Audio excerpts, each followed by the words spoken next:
My life became something that I never expected that I would be living or dealing with or putting up with, I guess, if you will.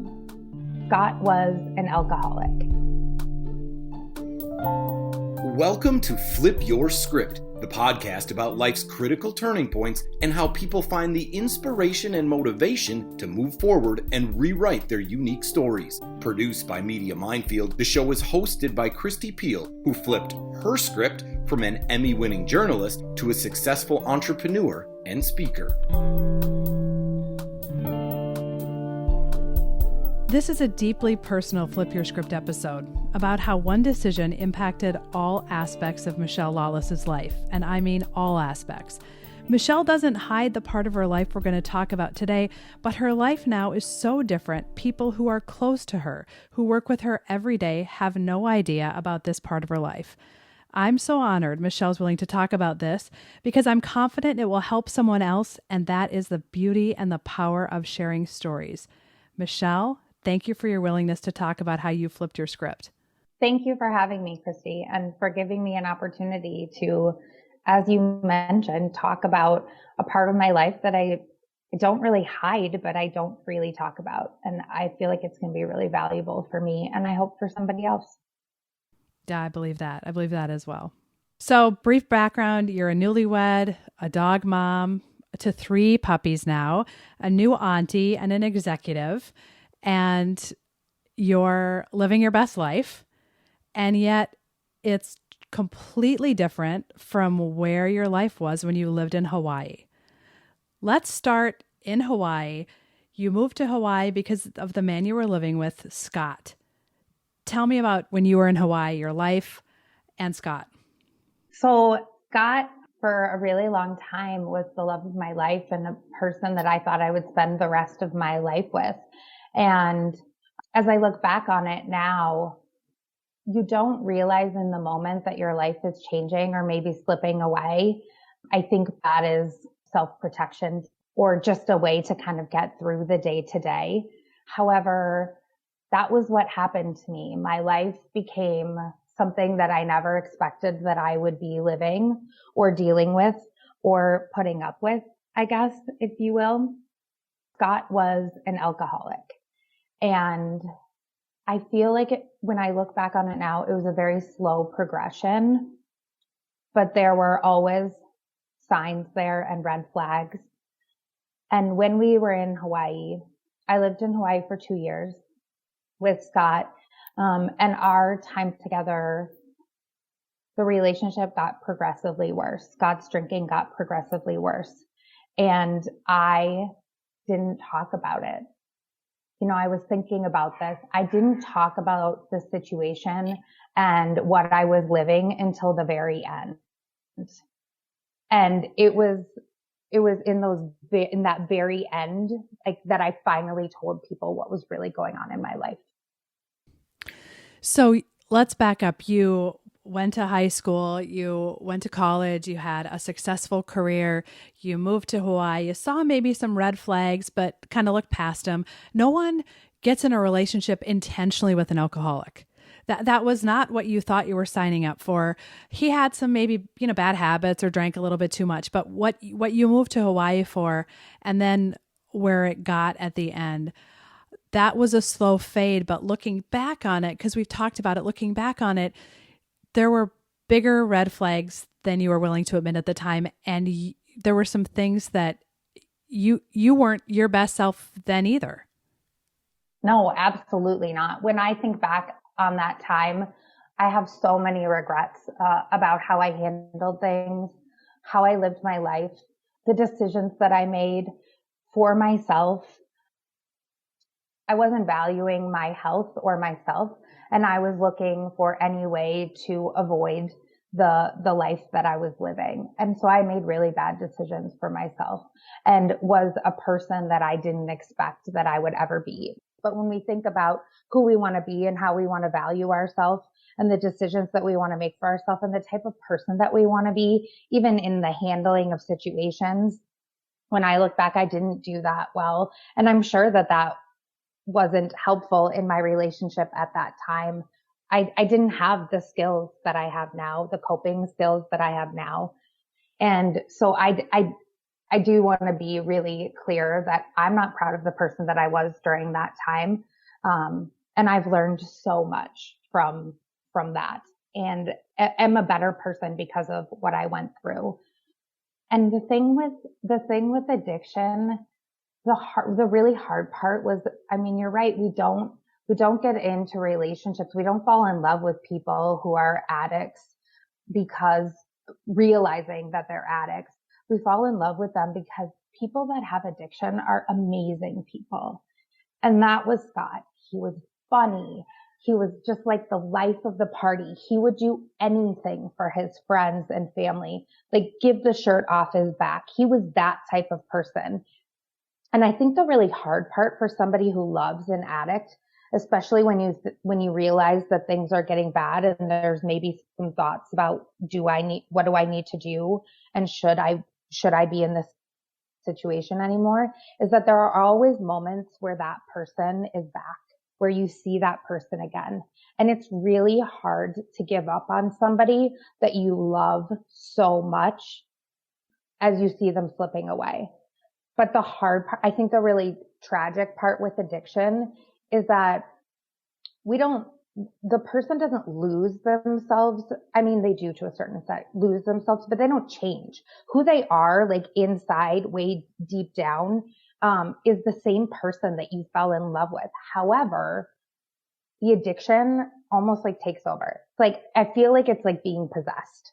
Like, what the addiction wants is the number one driver of how that person behaves on a regular basis. And for me, it was like, first, maybe it was 2% of the time the addiction was driving. And then it was 5, and then it was 10, and then it was 20, and then it got to like 99% of the time that addiction was driving, Scott's behavior and who he was and what was important to him. And it's really hard, but it's really hard, I think, for anybody in that situation to give up.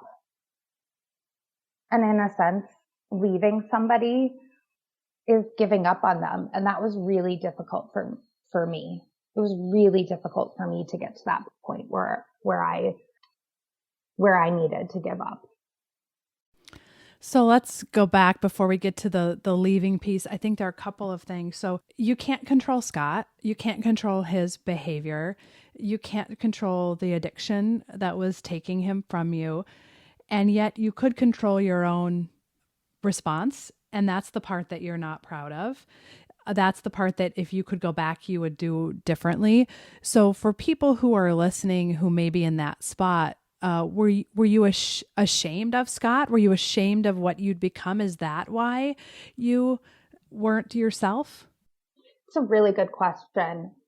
I think part of it was shame, and part of it was wanting to protect the person that I loved so much. I didn't let people see, as much as humanly possible, didn't let people see what my life was like or how difficult it was for me in that moment, because I didn't want people to look at Scott differently. I loved him and I wanted to protect him. And so that was part of it. But I was also, I feel like deep down ashamed of what my life had become. I certainly didn't set out, or ever think that I would be in a situation like I was.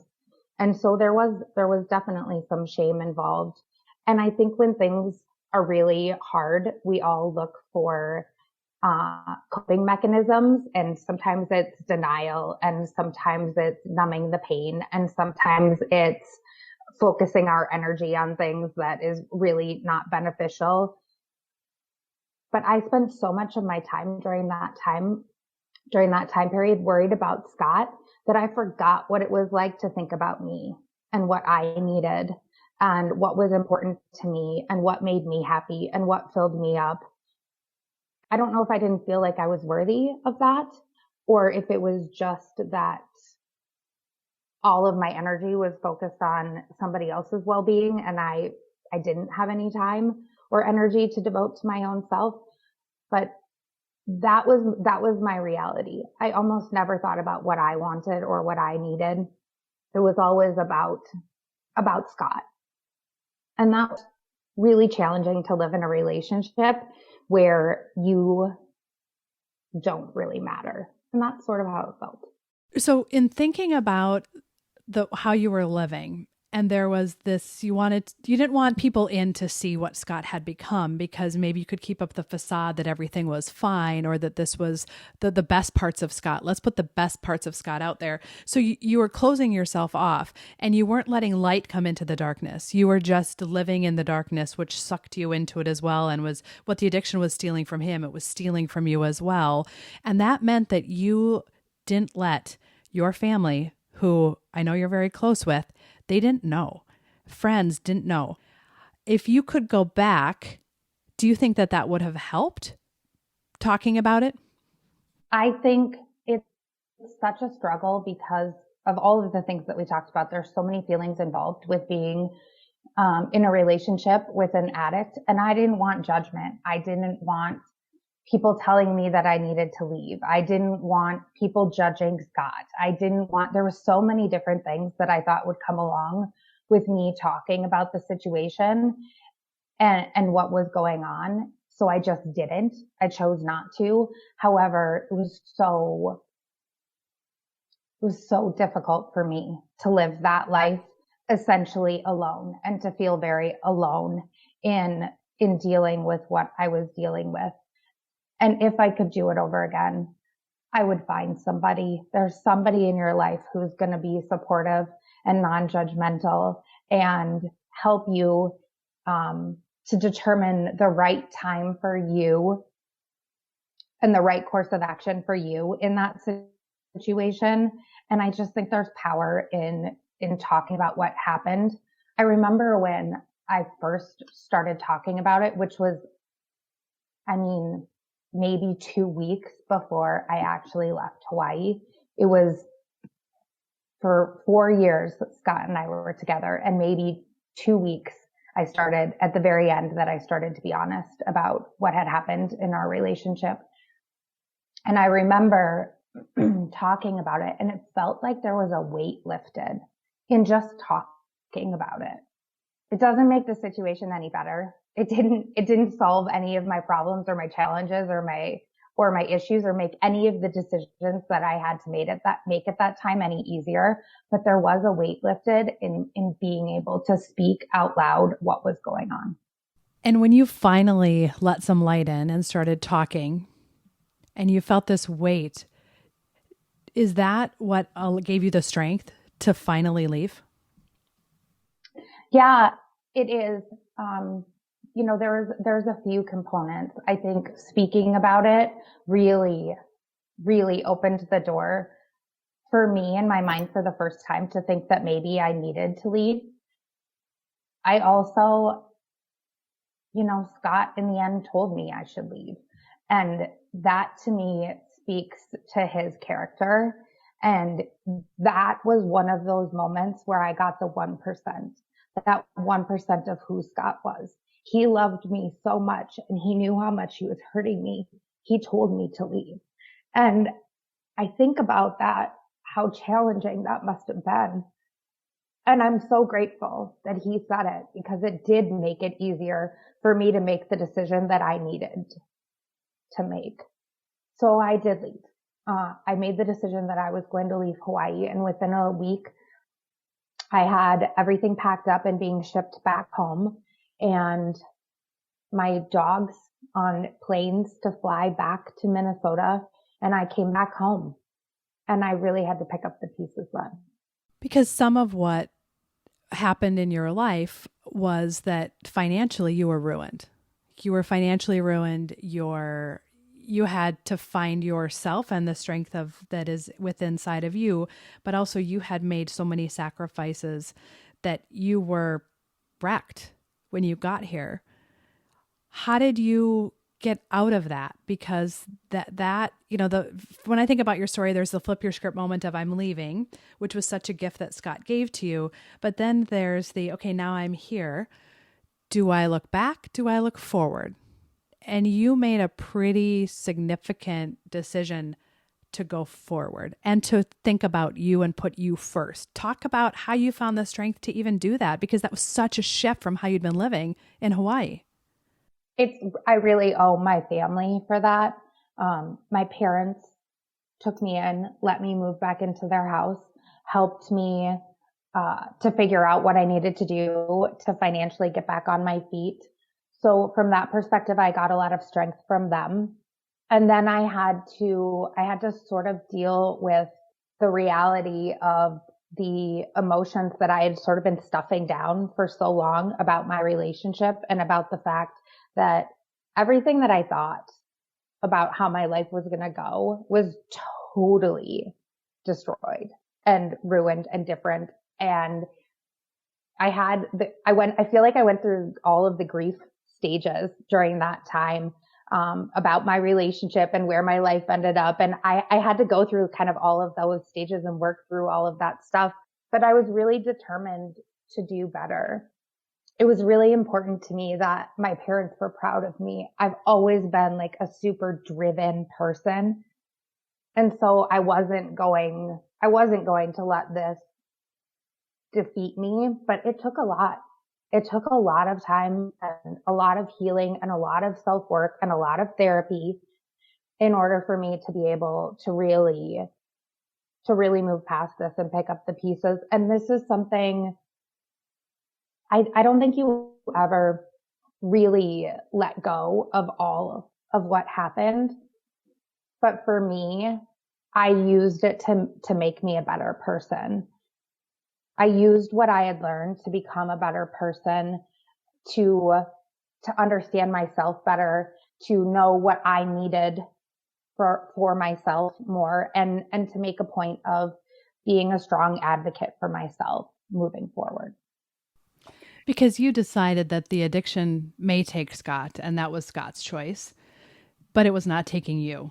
And you were right on the verge of that addiction taking you too, not because you had an addiction, but because you were becoming a victim of that addiction as well. Talk about what happened to Scott after you left. So Scott and I stayed in touch after I left, probably more in the beginning than we did toward the end, because his circumstance and his life situation became really difficult. He became homeless.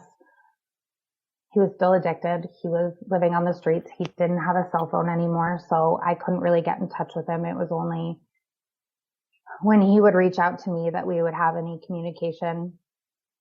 He had tried rehab. Had been in and out of rehab a couple of times.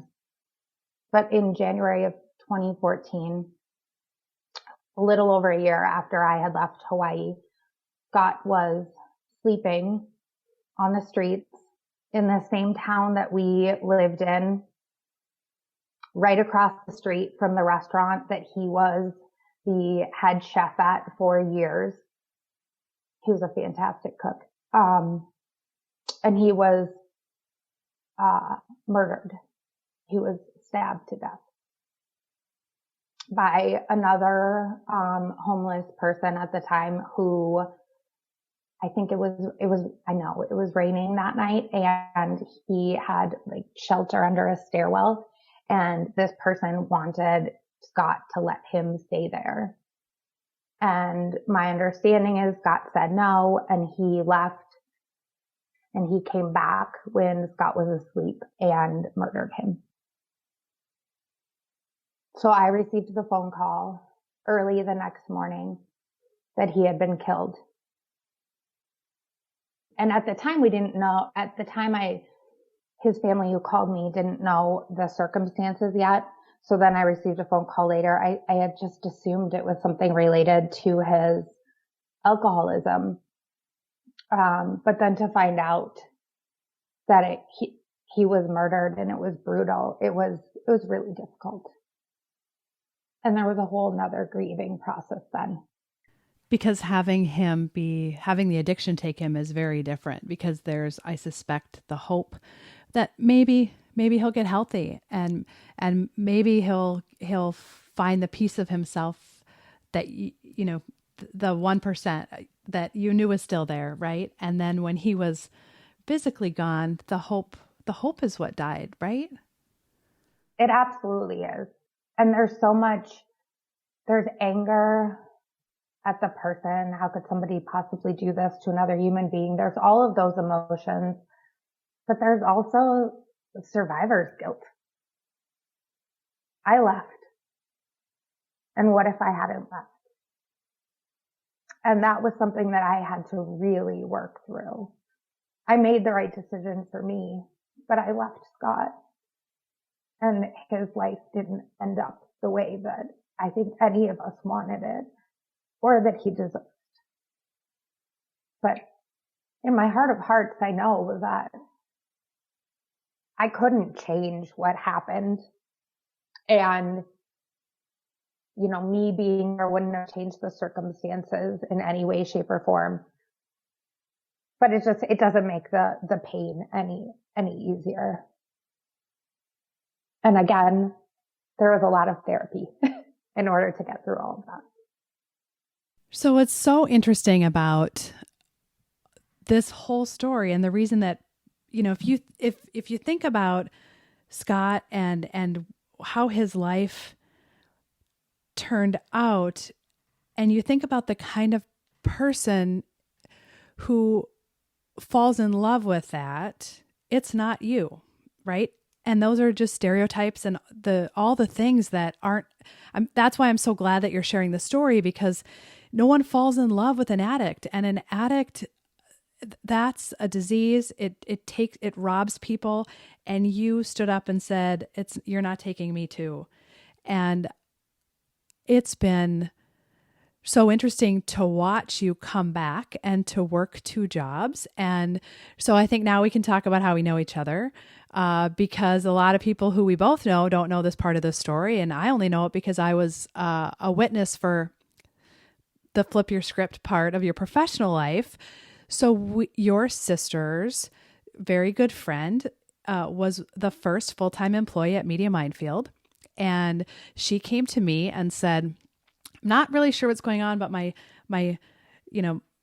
friend's sister has this background in TV, and I think that she might be good for the company, and you should talk with her. And something bad happened, and she's here now. And I was in my head thinking, like, there's no way that this person who appeared magically, who was kind of unknown to the family, because there was this time when you weren't really sharing with them, shows up, and that you would have the right kind of skills to work at Media Minefield, because they're so specific, and the culture and all these things are so specific. So you came into my office and we talked about it, and you were employee what, Michelle? Do you remember what number? 6, I think. 6. So, and at the time you were working another job, you were waitressing, because you were working your way out of this financial situation. And I got to have a front row seat to the rebuilding of Michelle. And you're an executive with the company now. You moved up through the different levels and have put in so much work with yourself. And we've had some fierce conversations along the way about that, because you didn't know what you're capable of. And we had conversations about, like, Michelle, you have no idea what you're capable of, and you did a lot of work. So I'm interested, first of all, in your perspective on that story, because I don't think we've ever really talked about it. And then also, what ingredients did you need to rebuild yourself? You had the strong family, you had some, you had money coming in, but what else, what other things do people who are in your situation need around them? Because rebuilding yourself is not a one-person job. No, absolutely not. And the one thing I think I've mentioned multiple times is therapy. For me, I did one-on-one therapy, but for anybody who is in love with an addict, Al-Anon is a great resource, and something that I know personally that people have used.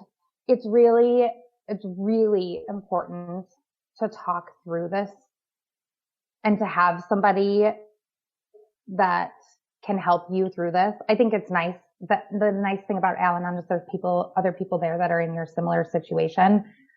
I chose one-on-one therapy is what is most comfortable for me and what I have done at other challenging parts in my life. But it was really, you cannot move forward.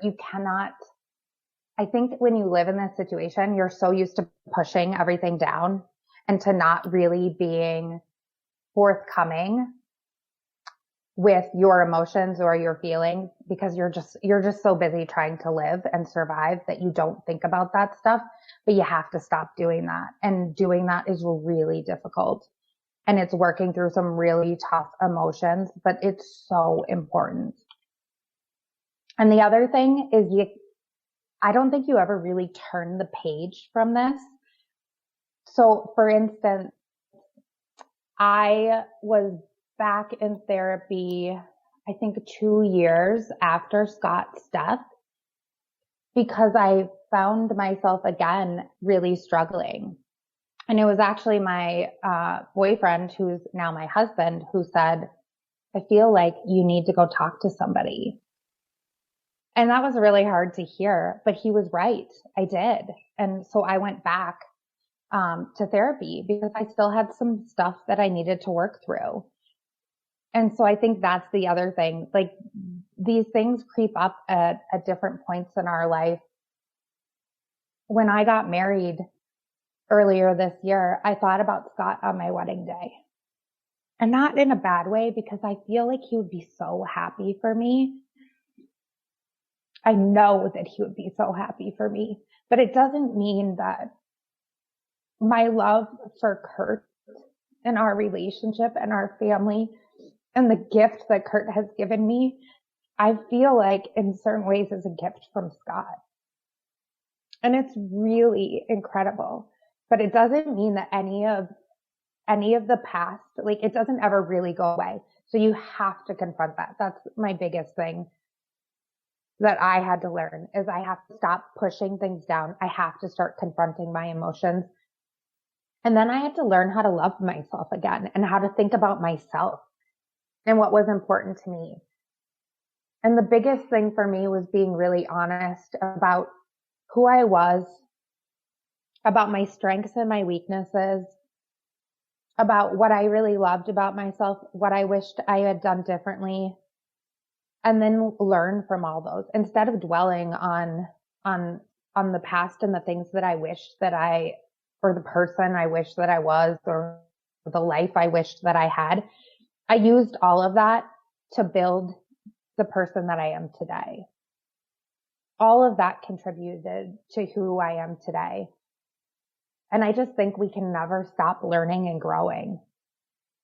If we get complacent with who we are as a person, then we're not challenging ourselves and we're not getting better as a person. And I am so much better as a person, both personally and professionally, but I couldn't have gotten there until I started really thinking about myself and really focusing on myself. And we spend so much of our life worried about the people around us and our loved ones. And I think sometimes it feels a little selfish, right? To think about, I'm so focused on myself. I'm not focused on anybody else. But it's so important. And that's really what's helped me to get through. But it's also, I had really wonderful people that saw things in me, like you. We did have fierce conversations, like my parents who have always been my fiercest advocates and biggest supporters. I had people in my life that were building me back up and helping me to build myself back up along the way. And that's so important. You have to find a support system of people who are going to lift you back up when you don't have the strength to do it yourself. And I'm a note writer, and I wish I could write Scott a note because he gave you such a gift, and he gave me a gift because you're incredible and you're so good at your job, and so many of our clients are benefiting from all the work that you did on yourself and that you were able to find what was there all along that nearly was taken from you. And the strength that you have and the courage and the bravery, because I know you don't talk about this and I know it's not easy to talk about. And yet you realize that, you can't save other people, but at sometimes you just have to save yourself. It's really true. And it's really hard. It's a very difficult place to be in, a very difficult situation to be in. But sometimes we have to think about ourselves. And sometimes we have to be a little bit selfish. And sometimes we have to realize that we are worthy of more. We're worth fighting for. And that's what I hope that people hear and that they take away. You're worthy of more. You're worth fighting for. Because had you not found that, the life that you have, the beautiful life that you have, you would not have experienced and been able to experience. And I love when we've talked about it and you've said that you wouldn't be who you are without Scott. You wouldn't be able to have the relationship you have with Kurt without Scott. And that's something people don't talk about because you've really melded these parts of your life together, and out of the difficult days and the darkness, something beautiful has grown, and you had to do a lot of watering of those seeds to get to where you are today. And that I think so often it's tempting to like close the page, like shut the chapter, like, okay, well, that part of my life is done. And now I'm going to go to the next part. But the next part is not possible if you don't take with you some of the learning and the mistakes and the failures and the successes of the past. And that's what I love about your story, is that you have seen the parts that you need to bring with you into the future, and some parts need to stay in the past. Absolutely. And I feel like maybe my parents instilled this in me, that everything in our life happens for a reason. Something that I really have tried to focus on, this challenge, these challenges, these trying times. And so I'm always looking for the lesson from them. What can I pull out of that and take with me to be better? It's the way I approach professional challenges as well. If I don't deal with something in the best way possible, what do I learn from that and how do I do it better next time? It's really been my mantra in life. And I do feel extremely strongly that I would not have the relationship that I have today if I didn't have that relationship with Scott. That was a gift. What I learned about myself was a gift. The way I approach relationships because of that is a gift. And I'm so grateful because I have such an amazing relationship now and such a supportive partner. And that would not have been possible. I don't think that I could have been for somebody else what I'm able to be for Kurt if I hadn't gone through what I went through in the past and made mistakes. I want to give a gratitude to Kurt as well, because he knows that you're talking about this, and not every spouse is comfortable with having a previous relationship talked about. So I think that speaks to the strength of your relationship and the trust and the health of your relationship, because Kurt is supportive of all parts and he loves you for who you are. And part of that is what has happened in the past. So I think I just don't want to diminish that, because that isn't something I ever want to be comfortable doing. No, I couldn't agree more. He's incredibly supportive and has been really supportive. There are still days where I'll just kind of have a bad day and, Kurt will notice, and he'll be like, what's going on? And then I'll realize it was the anniversary of the day Scott was killed, or it's Scott's birthday. It's really weird. I don't even recognize it, but it's still like sometimes this stuff kind of pops up, or just a random day. It could be a random day. And he's so supportive and wonderful. And we all need people like that in our lives. Everybody find your person that could be that person, because they're out there. And you're worthy of it. And you're worthy of it. So before I ask the last question about, is there a quote or a book, a song, something that motivated you to flip your script, I want to make sure that we mention, if you're in a relationship with an addict, get some help. We have some resources on flipyourscriptpodcast.com. Talk to someone, bring some light into the situation. You're not alone. You're never alone. Michelle's email is out there. Send her an email. these people that have been through this are there and want to help and want to make sure that if they can do something to make it a little bit easier and to give you the courage that you don't even know you have inside of yourself, they're out there. So if you hear this and you think I'm alone, you're not alone. Reach out. There are people who would love to walk with you through this. So I just want to make sure that we say that, and that and if you're an addict and you're listening to this and you know you need help, you're not just impacting yourself, you're impacting other people. There's addiction in my family and the ripples are generational. So get some help, reach out, talk to someone about it. The only way that we can bring light into darkness is to open the doors. So now we can get to the last question. Michelle, what's a quote or a book or a song? I know you love music, so maybe it's a song that has motivated you to flip your script. Really, for me, it's this quote, and I think it's something that we have touched on in the fact that so many of these people that are battling these things in life, nobody sees them. Nobody knows them. And so this quote has always really struck with me. Be kind, for everyone you meet is fighting a battle you know nothing about. It's fantastic. It's so true, especially in the land of social media when we're not putting things out there that haven't been filtered and brushed and approved, and the angle and the light and all of those things. So that's a great quote. And Michelle, on a personal note, you were, I think, the third person that I told about doing the podcast, maybe the second, and you were immediately supportive.